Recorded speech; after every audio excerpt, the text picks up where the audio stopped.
Toby, le petit chien. Il était une fois, dans un paisible village bordé de collines vertes et de fleurs sauvages, une petite fille nommée Ali. Elle avait 8 ans, des cheveux bouclés attachés avec des rubans de couleur et un sourire capable de faire fondre la glace. Ali vivait seule avec sa mère, une femme douce mais souvent absente à cause de son travail au marché. Depuis l'âge de 4 ans, Lina était la meilleure amie d'Ali. Elles jouaient ensemble dans le jardin, partageaient leur goûter, dessinaient des rêves sur des feuilles volantes. Du moins, c'est ce qu'Ali croyait. Un jour d'hiver, alors qu'Ali rentrait de l'école, trempée par la pluie et le cœur lourd, car Lina ne voulait plus marcher avec elle, elle entendit un gémissement derrière une vieille boîte près de la clôture. En s'approchant, elle vit un petit chiot noir et blanc, tremblant, amaigri, les yeux pleins de peur, mais aussi d'espoir. « Pauvre bébé, tu es tout seul ?» murmura-t-elle. Elle le prit dans ses bras, le couvrit de son écharpe et l'emmena à la maison, le cœur battant. Elle le nomma Toby. Dès ce jour, Toby et Ali devinrent inséparables. Le petit chien la suivait partout, à la cuisine, à la salle de bain, jusqu'au pied de son lit. Quand elle pleurait, il posait sa petite tête sur ses genoux.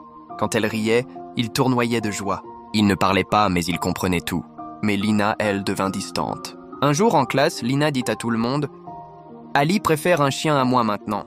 Elle me remplace par une bête sale. » Le cœur d'Ali se brisa. Elle essaya de parler à Lina, mais son amie l'évita. Puis arriva le jour de la trahison. Un garçon du quartier tomba en jouant et se fit une égratignure au bras. Lina accourut vers les adultes et déclara « C'est le chien d'Ali, il l'a mordu !» Les villageois s'agitèrent. Certains criaient que le chien était dangereux. La mère d'Ali, inquiète, ne savait plus quoi faire. On décida que Toby devait être abandonné au refuge. Ali pleura toute la nuit, elle supplia sa mère. Mais les adultes ne voulaient rien entendre. Le lendemain matin, Toby fut placé dans une caisse. Ali le regarda partir, le cœur en miettes. Mais ce que personne ne savait, c'est que Toby avait compris. Cette nuit-là, alors que la pluie tombait de nouveau, quelqu'un gratta à la fenêtre d'Ali. Elle courut et ouvrit.